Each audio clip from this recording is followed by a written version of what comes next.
नमस्कार मित्रांनो, मी प्राध्यापक डॉक्टर संतोष सूर्यवंशी तुमचं सर्वांचं परत एका जबरदस्त व्हिडिओमध्ये मनापासून स्वागत करतो.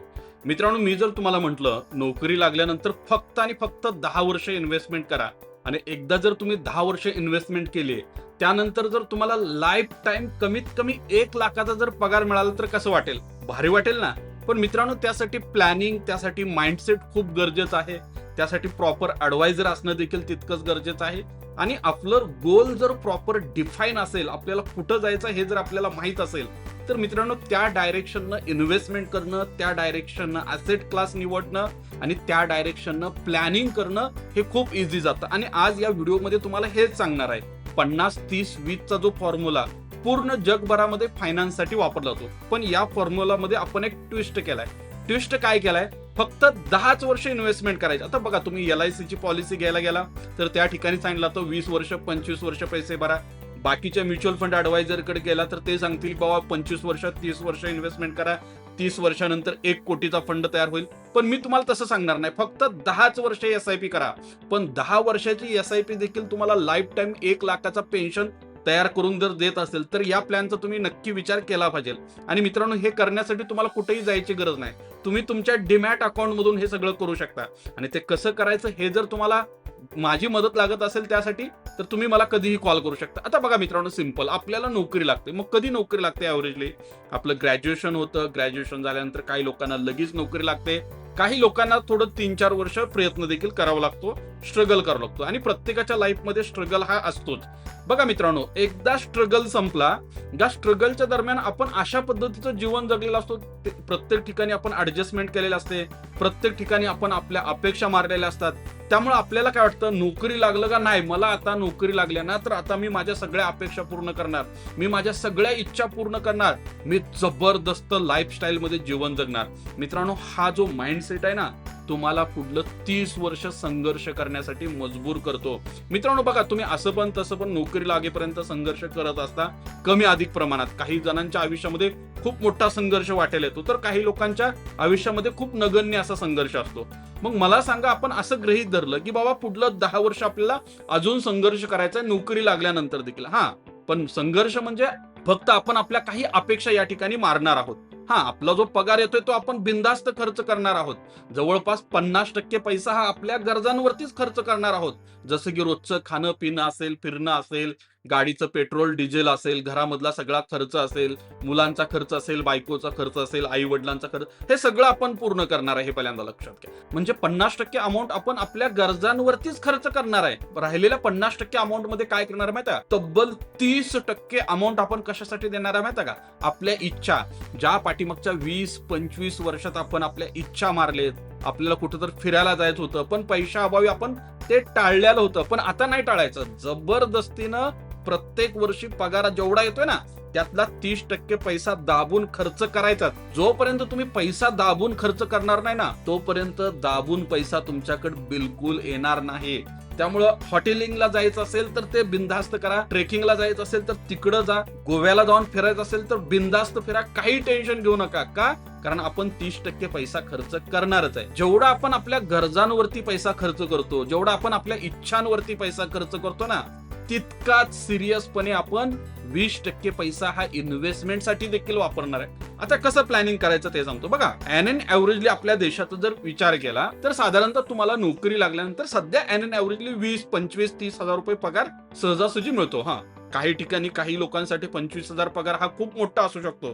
जर तुम्ही MIDC मध्ये काम करत असाल तर बऱ्याच ठिकाणी 10,000, 15,000, 20,000 पर्यंत पगार मिळतो. पण आपण ॲव्हरेजली एक सर्वसामान्य ग्रामीण भागातील व्यक्ती, निम शहरी भागातील व्यक्ती किंवा मेट्रो सिटीतली व्यक्ती पण जर कन्सिडर झाली तर 25,000 कमीत कमी तर पगार ॲव्हरेजली मिळतो. काही ठिकाणी मिळणार पण नाही. काही जणांना 50,000 मिळू शकतो, काही लोकांना 1 लाख पण मिळू शकतो, काही लोक दिवसाला 25,000 पण कमवू शकतील.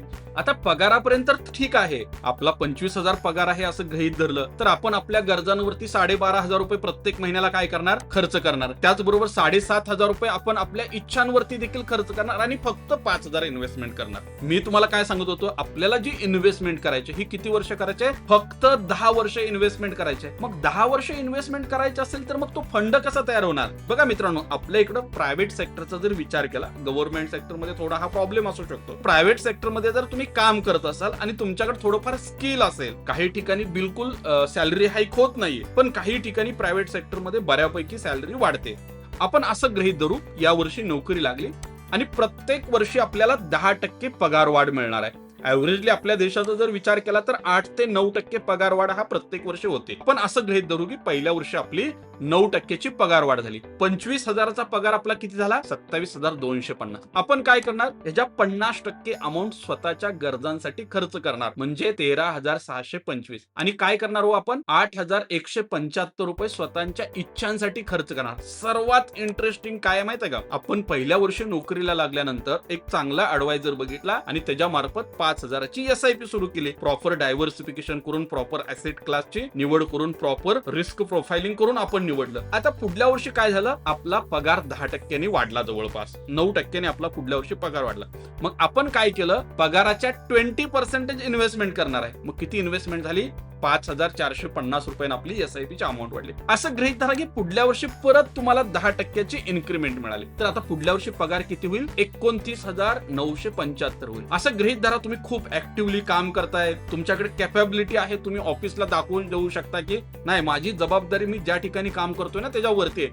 त्यामुळे तुमचं झालं डायरेक्ट प्रमोशन आणि प्रमोशनला तुम्हाला मिळालं 25% हाईक. काय होईल? 29,000चा पगार डायरेक्ट कुठे गेला? 37,469 ला गेला. मग काय होईल? त्या प्रमाणात आपला खर्च पण वाढलेला असेल, आपली इन्व्हेस्टमेंट देखील आपल्याला कंपल्सरी वाढवायची आहे. मग आता आपली इन्व्हेस्टमेंट किती झालेली असेल? 7,490 रुपये प्रत्येक महिन्याला आपली आता इन्व्हेस्टमेंट सुरू झालेली असेल, म्हणजे 20% आपण पगाराच्या इन्व्हेस्टमेंट करतोय. असं गृहीत धरा की बाबा तुम्ही ऑलरेडी 4 वर्ष झाले एकाच कंपनीत काम करताय, तिथलं ऑफिस पॉलिटिक्स असेल, त्या कंपनीचं असणारं फ्युचर असेल, ह्या सगळ्या गोष्टी तुम्ही बघितल्या, तुम्ही ऍक्टिव्ह आहात, तुम्हाला ऑपॉर्च्युनिटी दिसली बाहेर एका कंपनीमध्ये आपल्याला चांगला जॉब मिळू शकतो. तुम्ही काय केला? प्लॅन जॉब स्विच करायचा प्लॅन केला आणि जॉब स्विच केल्यामुळे तुम्हाला डायरेक्ट काय झालं? त्या ठिकाणी डबल पगार झाला. पूर्वी 37,000 होता, तो आता जवळपास 75,000च्या वरती गेला. आपण जॉब स्विच केल्यामुळं आपला पगार डायरेक्ट डबल झाला, म्हणजे 100% पगार वाढला. झालं काय? 74,938 रुपये पगार झाला. काय केला? आपण जॉब स्विच केला. बरोबर आहे, कारण आपण ऍक्टिव्ह आहे. आता इथं काय झालं? आपली 7,000ची SIP गेली डायरेक्ट 15,000 रुपयाला. आता बघा, पुढल्या वर्षी परत तुम्हाला 10%चं इन्क्रीमेंट मिळालं, त्याच्या पुढल्या वर्षी परत 12%चं इन्क्रीमेंट मिळालं आणि शेवटचे 3 वर्ष अजून आपल्याकडे इन्व्हेस्टमेंटसाठी आहेत. त्यावेळेला अजून एक तुमचं प्रमोशन झालं आणि या प्रमोशनमध्ये तुमचा पगार 25% वाढला. आता काय करणार आपण? पगार ज्या प्रमाणात वाढला त्या प्रमाणात आपला खर्च पण वाढला आणि आपण SIP ची अमाऊंट देखील वाढवली. बरेच लोक इथंच चूक करतात. काय चूक करतात माहिती का? पगार वाढतो, त्यांचे खर्च वाढतात, त्यांचं लाईफस्टाईल बदलतं, पण एक गोष्ट बरेच लोक बदलत नाहीत, 90% लोक बदलत नाहीत, ते म्हणजे इन्व्हेस्टमेंटची अमाऊंट वाढवत नाहीत. मित्रांनो, तुम्हाला इन्व्हेस्टमेंटची अमाऊंट वाढवणं खूप गरजेचं आहे. आपण काय केलं? डिसिप्लिननं इन्व्हेस्टमेंट करतोय आणि आपण आपली सॅलरी ज्या प्रमाणात वाढली त्या प्रमाणात इन्व्हेस्टमेंट देखील वाढवली. मंथली SIP सुरू झाली 23,000 रुपयाची. पुढल्या वर्षी काय झालं? परत आपल्याला 10%चं इन्क्रीमेंट मिळालं आणि शेवटच्या वर्षी परत आपल्याला 12%चं इन्क्रीमेंट मिळालं. म्हणजे माझी 10 वर्षामध्ये जी SIP मी 5,000ने सुरू केली होती, शेवटच्या वर्षी माझी SIP आली 28,435 रुपयाला. आता काय होईल? बघा, आपण SIP सुरू केली होती, बरोबर आहे. आता ही जी आपण SIP या ठिकाणी सुरू केली होती, प्रत्येक महिन्याला 5,000ने आपण काय केली होती? SIP ला सुरुवात केली होती. बघा, पहिल्या वर्षी 5,000ची SIP, पुढल्या वर्षी 5,450ची SIP, अशी प्रत्येक वर्षी आपली SIP वाढत वाढत वाढत वाढत 28,435 रुपयाला SIP गेली. पगार वाढला, SIP वाढवली. प्रत्येक वर्षी इन्व्हेस्टमेंट, पहिल्या वर्षी आपली 60,000ची इन्व्हेस्टमेंट झाली, दुसऱ्या वर्षी 65,000ची इन्व्हेस्टमेंट झाली. त्याच्या पुढे जाईल तसं तसं आपली शेवटच्या वर्षी प्रत्येक वर्षी 3 लाखाची इन्व्हेस्टमेंट झाली. म्हणजे शेवटच्या 3 वर्षाचा जर विचार केला तर जवळपास 2.25 लाख, 3 लाख, 3.5 लाखाची प्रत्येक वर्षी इन्व्हेस्टमेंट झाली. आणि ह्याच्यावरून ह्याचा इम्पॅक्ट काय झाला, आपली कम्युलेटिव्ह इन्व्हेस्टमेंट बघितली, सर्व इन्व्हेस्टमेंट एकत्रित केली, तर ती इन्व्हेस्टमेंट आपली किती झाली माहिती का, जवळपास 18 लाख रुपयांची आपण इन्व्हेस्टमेंट केली. आता इथून पुढे खरा गेम सुरू होतो. आता मित्रांनो, इथून पुढे आपल्याला एकही रुपयाची नवीन इन्व्हेस्टमेंट करायची नाही. आता इथून पुढे जितका काही पगार येईल तितका सगळा पगार खर्च करायचा आहे, एन्जॉयमेंटसाठी वापरायचा आहे, स्वतःचं लाईफस्टाईल मेंटेन करण्यासाठी खर्च करायचा आहे. कारण आपलं टार्गेट होतं फक्त 10च वर्ष इन्व्हेस्टमेंट करायची आणि आपण फक्त 10च वर्ष काय केली, या ठिकाणी इन्व्हेस्टमेंट केली. आपण मित्रांनो 2035 मध्ये काय केली, SIP पूर्णपणे बंद केली. आता मित्रांनो पुढे इथून खरा गेम ओपन होतो.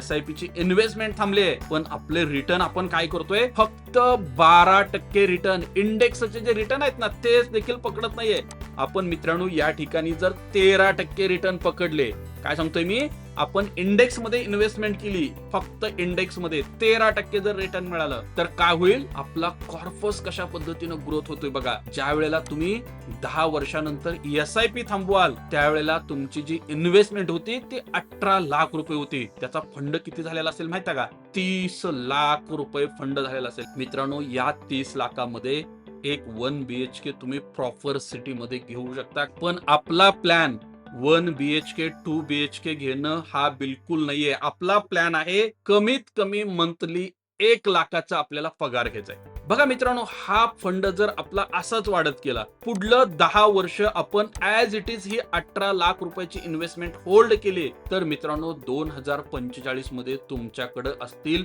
1,09,00,000 रुपये. अमाऊंट छोटी बिलकुल नाही. अजून ही इन्व्हेस्टमेंट पुढलं 5 वर्ष होल्ड केली तर अमाऊंट झालेली असेल 2 कोटी रुपये. हे पहिल्यांदा लक्षात घ्या. आणि अजून 5 वर्ष तुम्ही थांबला तर तुमच्याकडे अमाऊंट झालेली असेल जवळपास 4 कोटी रुपये.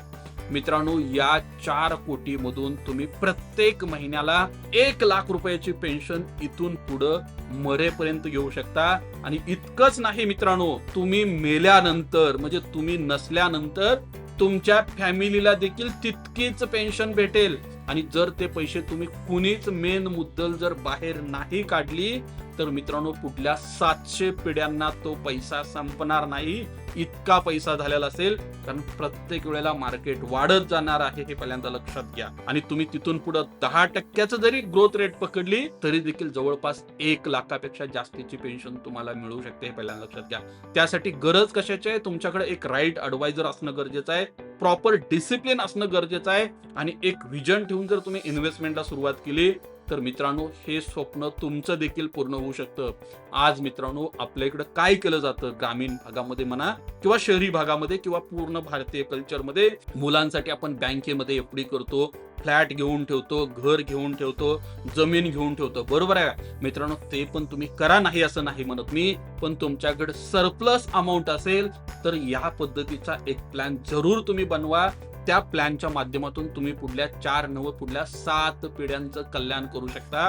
पुढल्या 7 पिढ्या तुम्हाला आठवण करतील आणि तुमचा घरातला फोटो देखील जपून ठेवतील, हे पहिल्यांदा लक्षात घ्या. मित्रांनो तुम्हाला आजचा व्हिडिओ आवडला असेल, व्हिडिओचा अनालिसिस आवडला असेल तर नक्की आपल्या YouTube चॅनलला सबस्क्राईब करा. हा व्हिडिओ जास्तीत जास्त तुमच्या मित्रपरिवारांपर्यंत शेअर करा. आणि तुम्हाला जर या प्लॅन मध्ये इन्व्हेस्टमेंट करायची असेल तर दिलेल्या नंबरला आत्ताच कॉल करा.